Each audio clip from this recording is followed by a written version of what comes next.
எல்லாரும் சொல்லியிருந்தீங்க 20,000 சேலரியில் எப்படி ரூ. 3லேருந்து ரூ. 4 மிச்சம் பண்ணுறீங்கன்னு சொல்லிட்டு. நான் ரொம்ப செலவு பண்ண மாட்டேங்க. என்னோடய செலவெல்லாம் கொஞ்சம் கம்மியாக தான் இருக்கும். ஏன்னா நான் முடிஞ்ச அளவுக்கு எல்லாமே வீட்டிலேயே செய்ய தான் பார்ப்பேன். முடிஞ்ச அளவுக்கு ஹோட்டல் பக்கமோ வாங்குறதெல்லாம் கொஞ்சம் கம்மி பண்ணிடுவேன். கொஞ்சம் ஆடம்பர செலவு கம்மி பண்ணிடுவேன். தேவையில்லாமல் பொருள் ரொம்ப வாங்கவும் மாட்டேன். ட்ரெஸ்ஸு ரொம்ப ஷாப்பிங் பண்ணவே மாட்டேங்க நான். ஏன் அப்படி சொல்கிறேன்னா, நம்ம சும்மா பார்ப்போமேன்னு சொல்லிட்டு ஒரு ஆப் ஓப்பன் பண்ணுறோன்னு வச்சுக்கோங்களேன். நம்ம கண் போகிறதே ட்ரெஸ்ஸுக்கு தான்.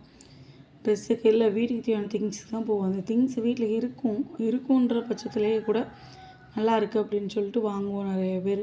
அந்த மாதிரி தவறுலாம் மட்டும் முடிஞ்ச அளவுக்கு செய்யாதீங்க. இதுமாதிரி முடிஞ்ச அளவுக்கு ஷாப்பிங் பண்ணுறது கொஞ்சம் தவிர்த்துருங்க. ஏன்னா நமக்கு தெரியும் உமன்ஸை பற்றி. எப்படினாலும் ஷாப்பிங்னு போகாமல் சும்மா போனோம்னாலுமே ஒரு பொருள் பிடிச்சிருக்குன்னா வாங்கியே ஆகணும்னு சொல்லிட்டு வாங்கிட்டு வந்துடுவோம். அதனால் முடிஞ்ச அளவுக்கு ஷாப்பிங் தவிர்த்துருங்க. முடிஞ்ச அளவுக்கு செலவுகளை கொஞ்சம் தவிர்த்துட்டு கொஞ்சம் சிக்கனமாக இருக்க பாருங்கள். ஏன் இப்படி சொல்கிறேன்னா, முடிஞ்ச அளவுக்கு நம்மளால் முடிஞ்ச அளவுக்கு இப்போ சேமிக்க முடியும். குழந்தைங்க பெருசாக நிச்சயமாக சேவ் பண்ண முடியாது. ஏன்னா அடுத்தடுத்து உங்கள் படிப்புக்குன்ற ஒரு அமௌண்ட்டு நம்ம ஒதுக்கி வச்சே ஆகணும். அப்படின்ற பட்சத்தில் இப்போ முடிஞ்ச அளவுக்கு குழந்தைங்க எனக்கு தெரிஞ்சு பிறந்ததுலேருந்து இல்லைன்னு வச்சுக்கோங்களேன், உங்களுக்கு 1 வயசுலேருந்து 5 வயசுக்குள்ளே எவ்வளோ சேமிக்க முடியுமோ சேமிச்சிருங்க. ஏன்னா அதுக்கப்புறம் அவங்களோட ஃபீஸ் அதிகமாகும், அவங்களோட தேவைகள் அதிகமாகும். அது வரைக்கும் நம்ம ஓரளவுக்கு நம்ம சொன்ன பேச்சு கேட்குற பிள்ளைங்க, அதுக்கப்புறம் அவங்க கேட்குறத நம்ம வாங்கி கொடுத்தே ஆகணுன்ற பட்சத்துக்கு வருவாங்க. அப்படின்போது நிறைய நமக்கு செலவு அதிகமாகும். அதனால் முடிஞ்ச அளவுக்கு இப்போயே எவ்வளோ சேமிக்க முடியுமோ சேமித்து வைங்க. சேமிக்கிறதோட பிள்ளைங்களுக்கு இப்போ இன்வெஸ்ட் பண்ணுறது நாளைக்கு அவங்களுக்கு ஒரு 25 வயசுக்கு அப்புறம் தான் தேவைன்னா, இப்போ எப்படி கொஞ்சம் கம்மியாக போட்டு பிள்ளைங்க 25 வயசு அப்போ அது டபுள் அமௌண்ட்டாக வரும். இதில் சேவ் பண்ணால் நமக்கு பல்க் அமௌண்ட் வரும். எப்படி சேஃப்டியாக அந்த அமௌண்ட் வருன்றதெல்லாம் நிறைய இது இருக்குங்க, ஸ்கீம்ஸ் இருக்குது. அதில் கூட போடுங்க. எல்ஐசியில் ஜீவன் தருண் இருக்குது. உங்களுக்கு ஒரு பெண் குழந்தை இருக்குன்னா செல்வ மகள் சேமிப்பு திட்டத்தில் பிள்ளைங்களுக்கு இன்வெஸ்ட் பண்ணி வைங்க. பையன் இருக்கான்னா ஆர்டி இல்லை செல்வ மகன் சேமிப்பு திட்டம் இருக்குது. இந்த மாதிரி மத்திய அரசாங்கத்துக்குள்ளே இருக்கிறத பார்த்து ஒரு ஸ்கீம்ஸில் போடுங்க. ஏன் அப்படி சொல்கிறேன்னா, இதெல்லாம் நாளைக்கு நம்ம இருந்தோம் இல்லைனாலும் நம்ம குழந்தைங்களுக்கு சேஃப்டியாக ரிட்டர்ன் வர்ற காசு. அதனால் பயம் இல்லாமல் இதில் போட்டு சேமித்து வைங்க. இன்றைக்கி வாங்க மொத்தமாக நான் எப்படி பட்ஜெட் போடுறேன், எப்படி அதை சேவ் பண்ணி எதிலெல்லாம் இன்வெஸ்ட் பண்ணுறேன்றதையும் நான் இன்றைக்கி உங்களுக்கு சொல்கிறேன். வீட்டு ரெண்ட்டு 4000ங்க. நான் ரெண்ட்டை பொறுத்தவரைக்கும் எப்படி சொல்வேன்னா, ரெண்ட்டில் இருக்காதீங்க. முடிஞ்ச அளவுக்கு சீக்கிரம் லீஸுக்கு போயிருங்க. லீஸுக்கு போயிட்டீங்கன்னு வச்சுக்கோங்க, ரூ. 1 2 கொஞ்சம் கஷ்டப்பட்டு ஒரு சின்ன வீடாக இருந்தால் கூட போயிருங்க. இந்த ரூ.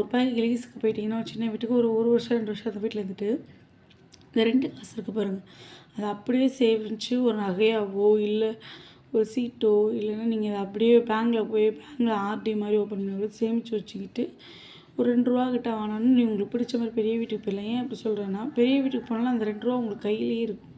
நாளைக்கு எப்படினாலும் அது சேஃப்டி. நாளைக்கு பிள்ளைங்களுக்கு அந்த அமௌண்ட் அப்படியே பல்காக கிடைக்கும். அதனால் அந்த மாதிரி பண்ணுங்கள். இபி வந்து எனக்கு 200 தாங்க வரும். குறைஞ்சது 200, அதிகபட்சம் ஏசி போட்டோம்னா மட்டும் ஒரு 400 கிட்ட வரும். நாங்கள் ஃபுல் டைம் ஏசி போட்டு யூஸ் பண்ண மாட்டோம்.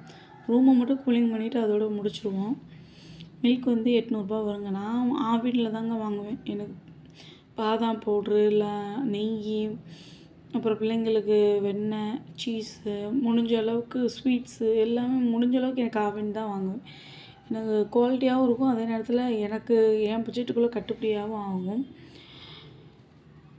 முடிஞ்ச அளவுக்கு வெஜிடபிள்ஸ்லாம் நீங்கள் வாங்குறீங்கன்னா போயிட்டு உங்கள் வீட்டு பக்கத்தில் சந்தை இருக்குதுன்னு நினச்சிக்கோங்க, நியர்பையில் நீங்கள் அங்கே கூட யூஸ் பண்ணிக்கலாம். ஏன் அப்படி சொல்கிறேன்னா, சிட்டிக்குள்ளே தான் சந்தை கிடைக்கிறது கொஞ்சம் கஷ்டம். இப்போ நம்ம ஓரளவுக்கு ஒரு கிராமம் இல்லை ஒரு கிராமத்துக்குள்ளே சிட்டியும் கிராமமும் கலந்த மாதிரி இருக்கும்னு வச்சுக்கோங்க, நிச்சயமாக நமக்கு சந்தை இருக்கும்.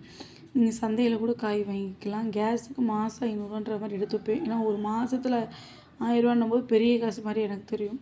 மாதம் 500 போது எனக்கு அது ஒன்றும் தெரியாது. அதுவும் இல்லாமல் எனக்கு 2.5 மாதத்துக்கு ஒரு தடவை தான் கேஸ் மாற்றுவேன். அப்படின்னும்போது இதில் ஒரு 1000 1200 கிட்ட மாதம் எடுத்து வைக்கிறதுல அந்த காசை கொஞ்சம் தனியாக ஒதுக்கி வச்சுருவேன். அதே மாதிரி அரிசி வந்து நான் 1300 1400 கிட்ட வாங்குவேங்க. போட்டிருக்கிறது 200, ஆனால் 1400 கிட்ட கூட வரும். ஏன்னா நம்ம போய் பார்த்து செலக்ட் பண்ணுற அரிசின்னும் போது அந்த ரேட்டுக்கிட்ட வரும். அதுவுமே எனக்கு குறைஞ்சது ஒரு ஏப்ரல் மாதம் வாங்குறேன்னு வச்சுக்கோங்க. ஏப்ரல், மே, ஜூன், ஜூலை வரைக்கும் கூட வருங்க. ஏன்னா நாங்கள் காலையில் இட்லி, தோசை, சப்பாத்தி அந்த மாதிரி தான் யூஸ் பண்ணுவோம். நைட்டுக்கு அந்த மாதிரி தான். இல்லை பொங்கல் போட்டுருவேன். இப்படி மத்தியானத்துக்குன்ற பட்சத்தில் குறைஞ்சது எனக்கு 3 மாதம் வரும். மாதத்துக்கு ஒரு 500ன்ற மாதிரி ஒதுக்குனேன்னா கூட ஒரு 3வது மாதம் 4வது மாதத்துக்கிட்ட பார்க்கும்போது எனக்கு 2000 2500 கிட்ட வந்துருங்க. அதில் 1600 700 கிட்ட கேஸுக்கு எடுத்த மாதிரி தனியாக ஒதுக்கிறோம். அதை பார்த்திங்கன்னா அப்போ ஒரு 1700 கிட்ட எனக்கு வந்துடும். ரீசார்ஜ் ஃபோன் ரீசார்ஜ் வந்து 500 போட்டிருக்கேன். ஆனால் 400 தான் எங்களுக்கு ஆகும். அதனால் இதில் ஒரு 100 1800 கிட்ட நான் ரீசார்ஜ் பண்ணிடுவேன். நான்வெஜ்ஜுமே அப்படி தாங்க. எங்கள் வீட்டுக்காரங்களுக்கு ஷிஃப்ட்டு மாற்றி மாற்றி வரும். அதனால் அவங்க காலைல ஷிஃப்ட்டு போனாங்கன்னா நான்வெஜ் வாங்க முடியாது. அந்த டைமில் வீட்டில் எக்கு வச்சுப்பேன். அதனால் அதில் வந்து ஒரு 200 மிச்சமாகனு வச்சுக்கோங்க. இப்போயே 1900 கிட்ட நான் சேர்த்துருவேன்.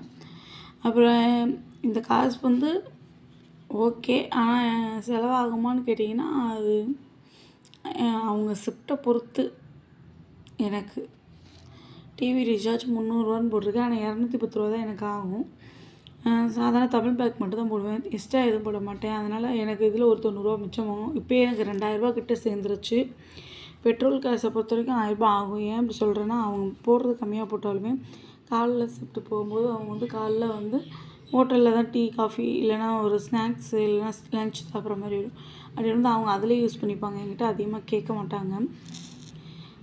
அதேமாதிரி ஸ்நாக்ஸுன்னும் போது 1000 போட்டிருக்கேன். 4 வாரத்துக்கு டிவைடட் பண்ணியிருக்கேன். ஆனால் இதுலேயுமே நான் ஒரு 300 கிட்ட சேவ் பண்ணிடுவேன். பிள்ளைங்களுக்கு முடிஞ்ச அளவுக்கு வீட்டில் செஞ்சு கொடுக்க பார்ப்பேன். முடியாத பட்சத்துக்கு எனக்கு வேணுன்ற பட்சத்துக்கு மட்டும்தான் கடையில் வாங்கி கொடுப்பேன். அதனால் எனக்கு எப்படினாலும் இதாகும். மொத்த அமௌண்ட்டு பாருங்கள் 12500 தான் போட்டிருக்கேன். இவ்வளவும் நான் பண்ணி இதில் நீங்கள் ஏன்னா நான் குழந்தைய வந்து நானே கொண்டு போய் விடுறதுனால எனக்கு ஸ்கூல் வேன் ஃபீஸ் கிடையாது. நீங்கள் ஒரு வேளை நீங்கள் விடாமல் வேனில் விடுறீங்கன்னா வேன் ஃபீஸ் இதில் சேவ் இது பண்ணி ஆட் பண்ணிக்கிட்டீங்கனாலும் மிச்சம் சேவ் பண்ணுறது பார்த்திங்கன்னா எப்படியும் வேன் ஃபீஸ் ஒரு 1000 2000 இருக்குன்னு வச்சுக்கோங்க. மிச்சம் ஒரு 5000 எப்படியுமே ஒரு 15000 கூட போடுவோம். ரவுண்டா 5000 வருங்க. நான் இந்த பட்ஜெட்லேயே எனக்கு ஒரு 2000லேருந்து 2500 கிட்ட சேவ் பண்ணிட்டேன். மிச்ச காசை யோசிங்க.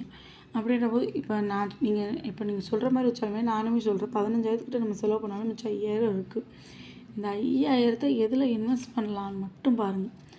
இப்போ உங்களுக்கு ஒரு பெண் குழந்தை இருக்குது, ஆண் குழந்தைங்க இருக்கிறாங்கன்னு வச்சுக்கோ, குறைஞ்சது பிள்ளைங்களுக்கு ஒரு 30 பவுனுக்கிட்டையாவது நம்ம சேவ் பண்ணி கொடுக்கணும். அப்படின்ற பட்சத்தில் நீங்கள் இன்னுமே சேர்க்க ஆரம்பிக்கலைன்னா கூட இது கூட ரைட் சைஸ். இப்போ கூட நீங்கள் சேர்க்க ஆரம்பிக்கலாம். ஒரு 5000 போயிட்டு கோல்டு சீட் போட்டுருங்க.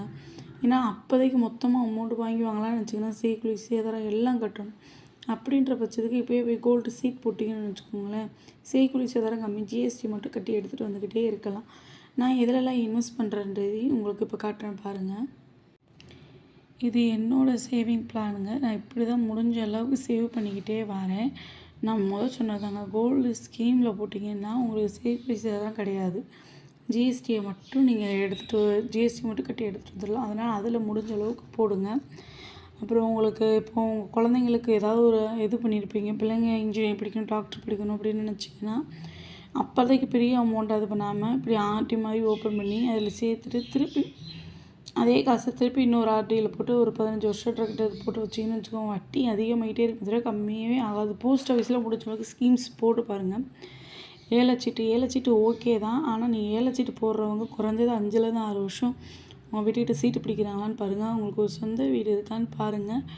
இன்றைக்கி வரைக்கும் அவங்களோட வரவு செலவு கரெக்டாக இருக்கான்னு பார்த்துட்டு இந்த சீட்டெல்லாம் போடுங்க. ஏன்னா நிறைய பேர் இப்போலாம் ஏமாத்துறாங்க. ஆனால் இப்படி போடுங்க. இல்லை இதோட பெஸ்ட்டு பிளான்னா எனக்கு தெரிஞ்சு ஆர்டி. இதில் போடுற காசு நீங்கள் ஆர்டியில் போட்டு வச்சிங்கன்னா வட்டியும் கொடுத்துருவாங்க. நம்மளோட பணமும் சேஃப்டியாக இருக்குங்க. கோல்டு வந்து எனக்கு தெரிஞ்சு கோல்டு காயினாகவும் சரி, கோல்டு டிசைன்ஸாகவும் சரி, எனக்கு பெஸ்ட்டு தங்கமயில் தான். ஏன்னா நான் ஜிஆர்டிலேயும் பார்த்துருக்கேன். ஜிஆர்டியில் ஸ்கீம்ஸ்லாம் ரொம்ப மாறிடுச்சு. அதனால் இப்போ எப்படின்னு தெரில. நான் போடுறத ஸ்டாப் பண்ணிட்டு இப்போ தங்கமயிலில் போட்டிருக்கேன். திருப்பி இன்னொரு ஸ்கீம் கோல்டு ஜிஆர்டியில் போட்டிருக்கேன். அதோட டீட்டெயில் கேட்டு உங்களுக்கு நான் சொல்கிறேன். முடிஞ்ச அளவுக்கு ஒரு பிளான் பண்ணிக்கோங்க. இந்த தீபாவளிக்குள்ளே இவ்வளோ வாங்கணும், இல்லை பொங்கலுக்கு இவ்வளோ வாங்கணுன்ற மாதிரி ஒரு சீட்டு ஏதாவது போட்டு நீங்கள் இது பண்ணீங்கன்னு வச்சுக்கோங்களேன், முடிஞ்ச அளவுக்கு நம்மளால் சேவ் பண்ண முடியும். அதனால் முடிஞ்ச அளவுக்கு சேவ் பண்ண பாருங்கள். மந்த்லி இவ்வளோ அமௌண்ட்டுன்னு ஒரு மாதிரி சேவ் பண்ணிங்கன்னு வச்சுக்கோங்களேன், அந்த பழக்கமே வந்துடும். அது மாதிரி ஒரு விசேஷ நாள்லாம் அந்த டைமில் ஒரு நகை எடுக்கணும்னு சொல்லி சேவ் பண்ணுங்கள். நான்லாம் அச்சய திருதிக்கு கோல்டு வாங்கியே ஆகணும்னு நினப்பேன். ஒரு 1 கிராம் வாங்கணும்னு நினப்பேன். இப்போலாம் ஜிஆர்டியில் வந்து 100 மில்லியிலேருந்து கூட இருக்குது. 100 மில்லி, 200 மில்லி அந்த மாதிரி கூட நீங்கள் சேவ் பண்ணுங்க. ஒரு சேவ் பண்ண ஆரம்பிச்சிட்டோம்னு வச்சுக்கோங்களேன், ஆட்டோமேட்டிக்காக அந்த பழக்கம் நமக்கு வந்துடும். உண்டியல் சேமிப்பு நீங்கள் கொஞ்சம் தான் என்னால் நகைலாம் வாங்குறதுக்கு என்னால் அவ்வளோ காசு கரெக்டாக கட்ட முடியாதுன்னா, உண்டியலில் முடிஞ்ச அளவுக்கு சேர்த்து வச்சுக்கிட்டே வாங்க. அட்சய திருதி அன்னைக்கு போய் நீங்கள் எடுத்துக்கலாம். இந்த மாதிரி கூட பண்ணுங்கள். அப்புறமேட்டு நீங்கள் சேமிக்க ஆரம்பித்து சீட்டு போட்டிங்கன்னா உங்களுக்கு கரெக்டாக இருக்கும். நான் காய்கறி மற்றதுலலாம் சேமிப்பேன். ஏன்னா நான் வந்து சூப்பர் மார்க்கெட்லாம் போய் வாங்க மாட்டேன். எங்கள் வீட்டுக்கிட்டேயே சந்தை போட்டுருவாங்க. சந்தையில் போய் காய் வாங்கிடுவேன். அந்த காய் வாங்குறதுக்கு முன்னாடி கூட எந்த காய் இருக்குது இல்லைன்றதை பார்த்துட்டு போய் வாங்குங்க. வாங்கின காயை திருப்பி சீப்பாக கிடைக்குன்னு வாங்கி வச்சிட்டோம்னு வச்சுக்கோங்களேன், வீட்டில் இருக்க காயும் வேஸ்ட் ஆகிடும். அதனால் முடிஞ்ச அளவுக்கு இப்படிலாம் சேமிக்க ஆரம்பிச்சிங்கன்னு நினச்சிக்கோங்களேன், நிச்சயமாக உங்கள் பிள்ளைங்களுக்கு ஒரு 30 வயசு இல்லை 25 வயசு அவங்க கல்யாணத்தப்போ நிச்சயமாக அவங்களுக்கு குறிப்பிட்ட ஒரு 30 பவுன்லேருந்து 40 பவுன் உங்களால் உங்கள் உழைப்பு, யாரோட உழைப்பு இல்லாமல் உங்களோட உழைப்பு மட்டுமே போட்டு நீங்கள் சேமித்து கொடுக்க முடியும்.